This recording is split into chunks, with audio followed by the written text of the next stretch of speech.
Hi, and so the General's Handbook 2020 has just come out for Age of Sigmar, and I'm going to go through my thoughts on that. Two books, of course. You've got the points changes, which I'll go over very quickly first of all, and then the General's Handbook proper itself. Now, in terms of points changes, I mean, it's what it does each year. It just reviews some of them. There are some quite nifty ones for my maggotkin of Nurgle. There's a few things got cheaper again. I mean, last year, a significant number of units that were a bit overpriced got a bit of a reduction in points. It's happened again. So that's quite interesting. In fact, I'll tell you what's really interesting about Nurgle. If you are of the mind to take the Thrice Befoulment, so that's 3 Greater Demons of Nurgle, and Great Unclean Ones, basically, as a battalion, and you get a benefit to their Plague Wind spell. And if you wanted to go with that and say, right, and let's have 3 battle line as Plague Bearers as battle line, then you could do that in 2,000 points, but it wouldn't be full-sized units of Plague Bearers. Well, now you can. There's been a reduction in points of the Great Unclean Ones and the Plague Bearers and the battalion. So you could take that battalion, 3 full-sized units of 30 Plague Bearers, and still have enough points left over for 3 bases of Nurglings. So I think that's going to be a thing. In terms of some others, it was a bit weird. I mean, some obviously been left at. It would have been a bit surprising if Lumineth Realm Lords had any price adjustments in their cost adjustments. Some of them were untouched. Some of them. Stormcast Eternals, almost every unit has a points adjustment. Daughters of Cain I also kept an eye on, like Daughters of Cain. I've now got a Daughters of Cain army, which I've not actually been able to use as yet because of the lockdown. There was some funny thing. There was a few funny things last year as well. So the Hag Queen on foot is now the same points cost as the Slaughter Queen on foot. Alright. But the Hag Queen on a Cauldron is now 40 points less than the Slaughter Queen on a Cauldron. So there's some oddities in there, I think, as well. But those are the points costs. Those are what they are. They hadn't been updated on the website in terms of the list builder yesterday, but they will be fairly soon, you would think, if they're not already. Now, in terms of the General's Handbook, and I have to say, normally it's always it's what it is. It's like it used to be the old annual. It's just got a collection of updates and things like that in the General's Handbook. This year, it actually feels like a proper rules book. Put that over there because it's getting in the way of everything. And it tidies up a lot, particularly for me as sort of a match player. Now, my issue is, and this has not gone away with this, but it has improved it. There are too many books in Age of Sigmar that you need to reference. And I personally, and in the rule book, and it's the same in 40k, you have very few rules in it. For the thickness of the books, very little of it is rules. My girlfriend sometimes says, "Oh, is that the rule book?" Bloody hell. No, it's tiny little bit. It's all the lore and the pictures, stuff like that. I'd be much happier if with rule books like that, that you had the book with the lore and stuff like that in it. And then you had the book with the rules. And if that, you also included that hobby advice as well, painting guides, stuff like that, that's fine. There's just too much. Now, Age of Sigmar did improve things with the little rule book that contained a few other bits and pieces in it recently as well. But even that, some of it has now been superseded by this, but that sort of happens. So you've got, if you're going along, say, to a tournament or even just a game, and you've got your rule book. You've got your army book. That'd be standard. That's what you'd expect to take. But you've also got the latest General's Handbook. You may also have the latest points cost book as well. Malign Sorcery, Parent Sorcery, that sort of thing. And different books, all for the different aspects of the rules. This one tidies them up to a certain extent. Now, there are rules in here for open play, narrative play, and matched play. I'm not that bothered about the open play. Narrative play, I wouldn't object to it, but I just play match play. No one's really asked me to play narrative play. But it is interesting, even that. I had a little look through the open play rules for flying combat. Very comprehensive rules now for flight. Which looks to me a bit tedious, but still, it could be interesting if you're into that sort of thing. Narrative play, you've got the hyped, create your own hero rules, which are interesting. But match play, as I say, really match play is the thing. And what you've got in here, and it's a very good tournament guide as well, because you've got the player's code in here, which is interesting when they were sort of saying that the reason this came about was because they were trying to come up with some way of preventing time wasting. Now, I remember back when I first started going to tournaments for Warhammer Fantasy Battle, a long time ago now. And that was my big bugbear. I took a Skaven army. Now, the Skaven army I took was very much one, in the way it works then is, you know, some armies, if it was a race across the board, didn't have very much shooting or long range shooting anyway, nothing to make any real impact in. So I would expect to take losses in the first couple of turns as I'm getting across the board. Then if I was going to win, I'd expect turns 3 and 4 to be where I'd have to put in the real work, and then turns 5 and 6 where I'd reap those rewards. So if the game never actually got to the end of turn 6, even if I was playing better than my opponent, I would still be up against it. And I came across a couple of people in my first tournament season. I don't think it was in the same tournament. I think one was in the heats and one was in the final. That were time wasting. One of them was so blatant it was unbelievable. Really was very, very bad.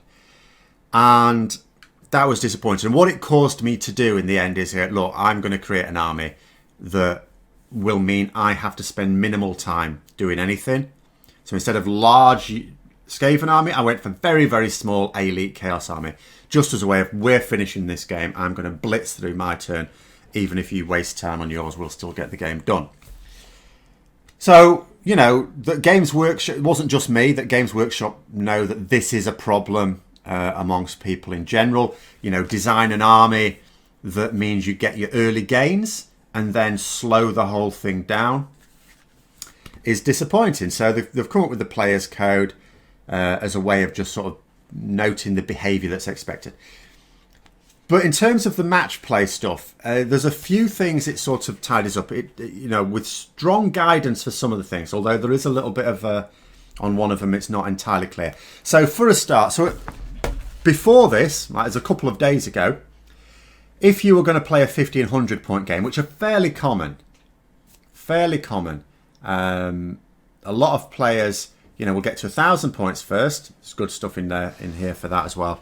And then, you know, up to 1,500. 2,000 points. It's very difficult for me to get 2,000 point games at my gaming club. Well, it's impossible at the moment because the gaming club is not open. But when it is, it's very difficult to get 2,000 point games on anything like a regular basis. 1,500 points, yes. But then, of course, you say, okay, is this going to be Vanguard, which is 1,000 points plus 500, in which case you need to take 2 battle lines and you've got maximum 4 leaders and all the rest of it. Or are we calling this a battle host minus 500 points, in which case it's 3 battle line, but you can have up to 6 leaders and all the rest. And you obviously just say, which is it?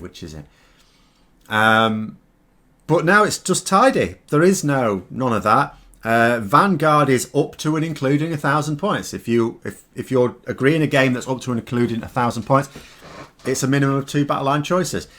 If it's more than 1,000 points, up to and including 2,000 points, then 3 battle line choices. And then the next one is a bit weird because the next one goes up to 2,500, not 3,000. It's like, are you trying to... I mean, okay, 3,000 points would be very unwieldy and very long, but it's a bit weird, that one. They've also, you know, included things like, you know, maximum number of endless spells and stuff like that as well. It's just tidied up. Something else they've introduced in a little bit of a different way. I was going to say tidied up, but there's one thing that I'm less sure of, is Realms of Battle. And we've got cards for the Realms of Battle. So in a tournament, of course, you know, and anyone getting ready for a tournament, you agree on what realm your battle is taking place. But this isn't generally the case in most just sort of match play games in clubs and things like that. It depends on the club, I suppose. In mine, it's not really. And there isn't a strong emphasis on it in the core rules, but there is now. So in the General's Handbook, there is now an emphasis on the fact that you will just play it. You don't have to. You can have a host rule. You don't have to. But a Realm of Battle. And they've got the cards for them, which are really good. But there's a couple of things about these cards. So the rules before then were in Malign Sorcery, weren't they? And in the rules in here, it says that if you're going to choose, because you play your battle on a realm of battle, but also you can choose for your army to be from a realm. Now this is really good for certain armies, particularly because I'm like working on a Seraphon army at the moment. And when you've got particularly Lord Croak, but any slan you can cast 3, if you can cast 3 or 4 spells. With the spells you have at your disposal, you may not have enough to always, like if you have the first turn, a lot of your spells are offensive and you think, well, I actually can't cast in as many spells as I've got to cast. It's a bit wasteful. Have them come from a realm and you've got access to another 6 spells. So it's really useful for that. But also, there's a list of, as well as 6 spells, and they know all of them. They don't choose from them, they know all of them. There's also 6 artifacts. If you want to give your, one of your heroes a relic, and your army is from a particular realm, you can choose a relic from that.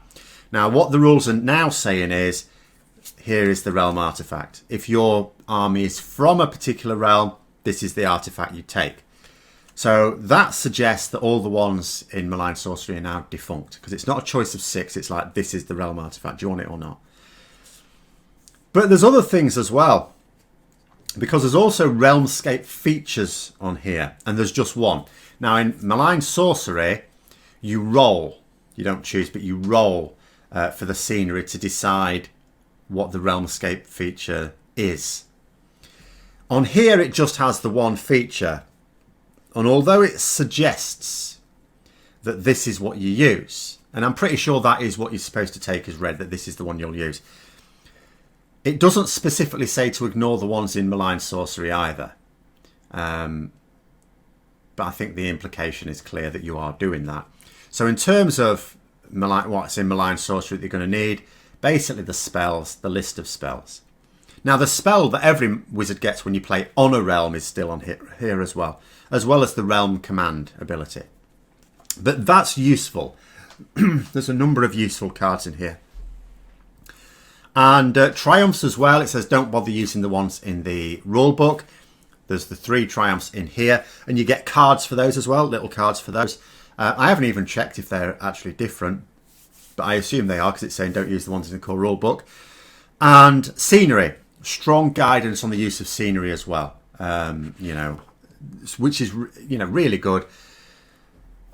But 3 types of match play game in here, which again have now got strong guidance for playing. So you've got your pitch battles, your more common type of match play game.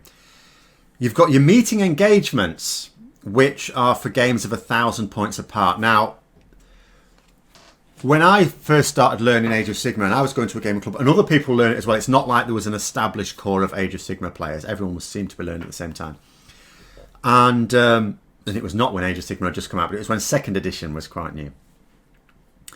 And the problem was we would use the battle plans. Now, I think the battle plans for Age of Sigmar are actually quite weak in that in order to have a variety of battle plans, the game, they keep coming up. The core battle plans are absolutely fine. They're fine. They should just have stuck with those, but they keep coming out with new ones. And in order to vary them a little bit, they come up with ridiculous, deployment. Some of them are absolutely maddening to create the deployment areas for, and convoluted, objectives and things. And you just think, look, the 6. So that is a weakness. And where I think 40k has a strength is that you just have a small number of battle plans, which are just guidance for main victory points, and then you choose your object. Okay, 9th edition, you're going to it's more like ITC, like you choose your other objectives, which is fine. But you had your tactical objectives in 8th edition, which was, I think, was a strong feature. And in 9th, it doesn't.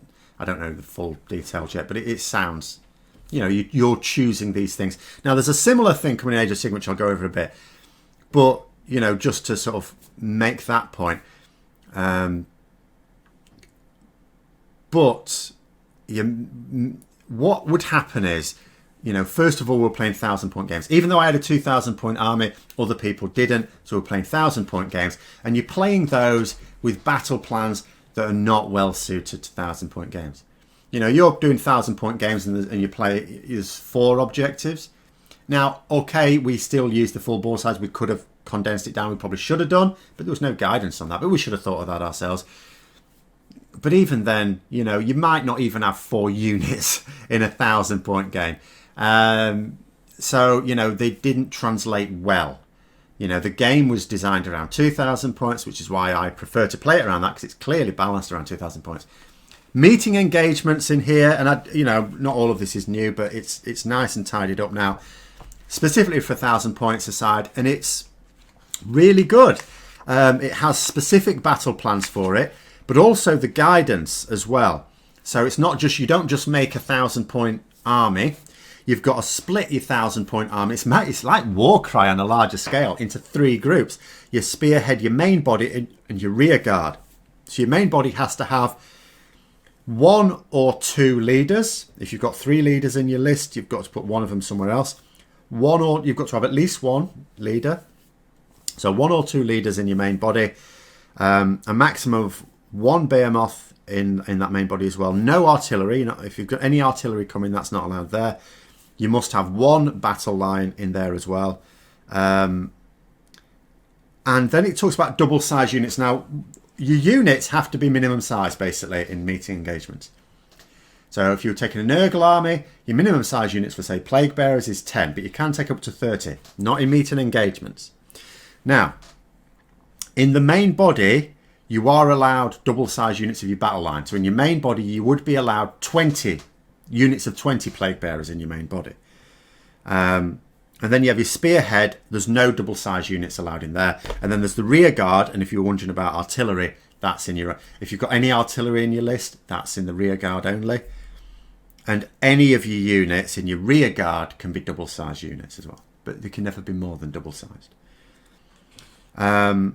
Unit limits, it also says up to 2 units per war scroll. So that means you can't take more than 2 of the same type of unit.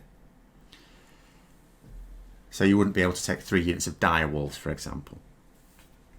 So, you know, there's nice, solid rules specifically for the smaller games as well, which is excellent. Then, of course, you've got your Coalition of Death. So, you know, where you've got team games. So 2 of you have 1,000 points each, say, and you work together, and your opponents, 2 opponents in each of those has 1,000 points.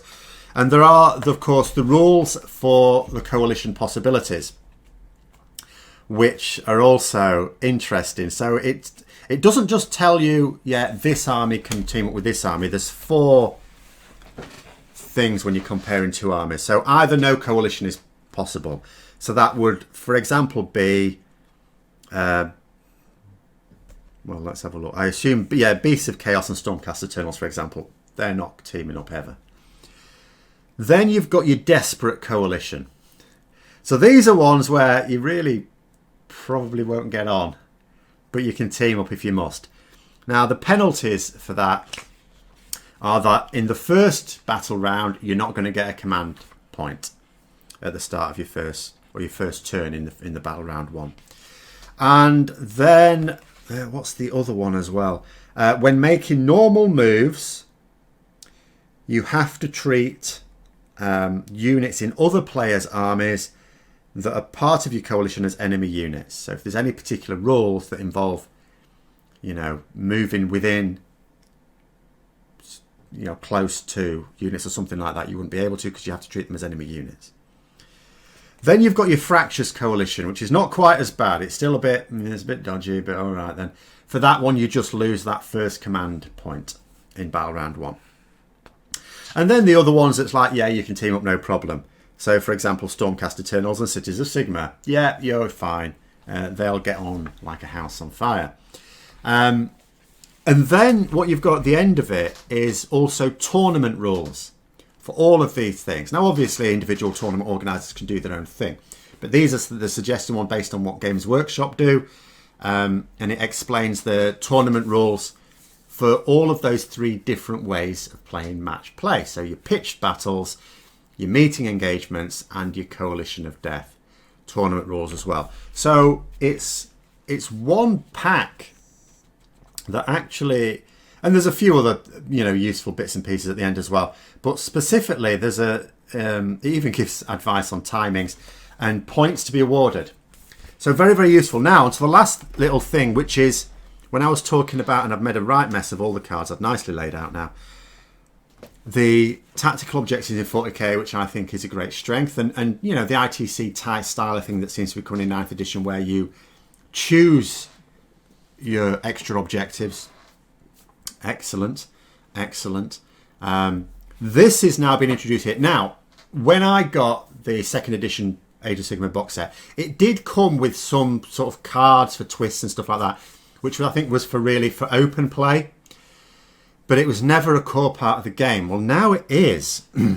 You've got auxiliary objectives. Now, for some reason in the rules, it talks about choosing 2 of these, and then for tournaments, 3 of them. I would say choose, but anyway, you could do it as a house rule, it doesn't matter. The idea is you pick 3 auxiliary objectives. Now, this isn't written on your roster as such. You get to see your opponent's army and then decide. Try and remember now whether you have to pick them before or after deployment. But certainly when you've seen what you're facing up. And you choose them, and then you show them to your opponent simultaneously. So if everyone had the cards, that would be easy. Just pick your 3 cards, put them down, and then turn them over. Otherwise, you have to write them down and present them at the same time. Now, in terms of the auxiliary objectives, I have to say, there are some of them I just don't think you would ever pick. There are some of them, you would wait to decide, and some of them are going to have more strength based on the army. And some of them are just straight up interesting. So, I'll tell you the most interesting. I'm just going to go straight to the most interesting. The bait. I love this one. I would love to use this one. It says, when you reveal this auxiliary objective, you must pick 1 friendly unit in your starting army. Now, it defines this because some of these objectives could be for just units. Some of them for starting army because you don't get to count something you'll summon later on. But it does include things that I think are in reserve. It's basically what's in your roster. So you must pick 1 friendly unit in your starting army. You complete this auxiliary objective if that unit is destroyed by an enemy unit before the end of the 3rd battle round. So you get this objective if your opponent kills one of your units, one that you've specified. Now, it is by the end of the 3rd battle round, so obviously what you'd want to use this on is a unit that your opponent will absolutely want to muller. And I wouldn't necessarily just think about putting a weak unit there, because if it's an ineffectual unit, your opponent will go, well, I'm giving you points by giving you this, so I'll just not destroy it. It needs to be a unit that they can't ignore. That you don't intend to survive. It's going to do a job because they've got to kill it, not just in the battle, by the end of the 3rd battle round. So you want your opponent to kill it within 3 battle rounds. So it needs to be a unit that's going to do a job, and if your opponent decides to ignore it, it's going to do more damage than they would just by destroying it and giving you that objective. So that's really interesting. There's a few other interesting ones as well. So marked for death. When you reveal this auxiliary objective, your opponent must pick 1 unit in their starting army that is not a hero. You complete this auxiliary objective if that unit is destroyed before the end of the battle. So that's like your opponent picks the unit. So obviously don't pick this if they've got a unit that you just think, I'm never going to destroy that. Big old blob of plague bearers or something. I keep saying plague bearers today. So that's an interesting one. Assassinate when you reveal. This is a similar one, but this time it's a hero. But again, your opponent picks which hero. The aggressor, you complete this auxiliary objective if you control. This is a weird one. You complete this auxiliary objective if you control all of the objectives wholly within your opponent's territory. This does not include objectives located in the borderline of a territory. Now, the thing about this, how auxiliary objectives work is different in tournament play to just normal match play. In normal match play, the idea is, and this is the thing that I think is not great about them, that I would have changed. Technically, they don't count for anything. Where auxiliary objectives count is when you've got a draw. So you basically play the battle plan, and if you win, you win.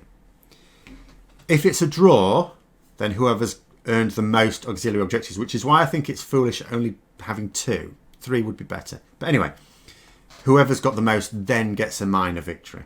But in tournaments, that's not the way it works. You don't. It's still a draw, but you regardless of the result, you get points for each auxiliary objective that you complete. And something like the aggressor, where, you know, if you control all of the objectives wholly within your opponent's territory, to me, that's, you know, if you're doing that, there's a it's not certain, of course, but there's a very good chance you've actually just won the game. In which case, you don't need this. This isn't going to really count for anything. And obviously, it's a tough one to do as well. I mean, I think there's plenty in here that would not be as tough. You know, you've got here, Headhunter, you complete this objective if all of the leader units in your opponent's starting army are destroyed before the end of the battle. That could be a tough one. It depends on the army, of course, but that could be a tough one. Mass Panic. You know, you get this if 2 or more different enemy units fail a battle shock test in the same battle round. Now, that's not the same turn, same battle round, but even then, that's, you know, that can be a tough one. You know, so there's quite a few tough ones in here, but there are also some ones that I'd be thinking, yeah, you know, you'd look at the way you design your army, you should probably think about which auxiliary objectives it's going to lend itself to. And then, when you look at your opponent's army, maybe whittle it down. So, cornered, you know, if you have 2 or more friendly units within 3 inches of the same enemy hero. Well, if your enemy has got a really strong hero, powerful hero, particularly if it's not that mobile, just get 2 within it at the end of any turn. So that's an easy one in a lot of cases to get. So, you know, you'd go, yeah, that one. Prey on the Weak. If all of the battle line units in your opponent's starting army are destroyed before the end of the battle. So if you've got a Legions of Nagash that just has 3 units of direwolves as its battle line, 3 small units of 5 direwolves, which you do sometimes get in competitive lists, you go, yeah, I can destroy them. Auxiliary objective earned. No problem. You know, Pillage.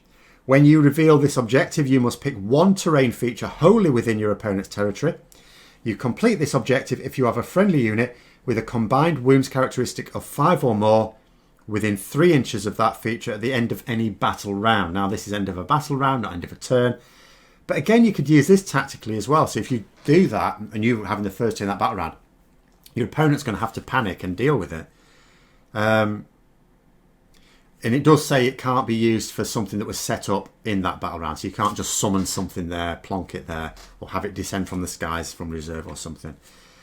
You know, so they're very good. There's quite a lot of them. And when in a standard game, you're just going to pick 2 of them, there are really some that you're just going to be thinking, unless you use it as a handicap system and go, well, I'll tell you what, if it's against a new player and you're more experienced, I'll give myself some of the difficult ones. There's some of them you just wouldn't take. They're so specific. I mean, one of them says, yeah, you have to nominate an enemy hero and you nominate a friendly hero and you have to kill that enemy hero. You take its last wound with a melee weapon from the hero you nominated. I mean, that's so oddly specific. Even if you had an absolute beast of a hero, a combat hero, still, they're trying to arrange that. And when there are much easier ones. But it's a step in the right direction. I still think, and again, you could do this as a house rule, because for tournaments it is picking 3, and I think 3 is a good number to pick. I just think for match play, pick 3 would be better, because it gives more interest. But I also just think, and I hope that this would change for next year on reflection when, you know, people have used it more. Don't have them be worthless outside of tournament play, because they effectively are. You're of course going to play the battle plan. I would have these weighted at least equally to the battle plan, because I just think the battle plan in Age of Sigmar, as I said earlier, is a weakness in the game. The idea of them is not, but just having to have so many to create these varied scenarios creates some really ridiculous ones. Whereas, you know, objectives that you pick yourself in a more 40k style is the superior method, in my opinion. But there we go. That's the General's Handbook. It's the one I've certainly been the most pleased to have read of the 3 that I've had. Let me know your thoughts in the comments below. Hope you found the video interesting. If you did, don't forget to click the like button, and until next time, I'll see you later.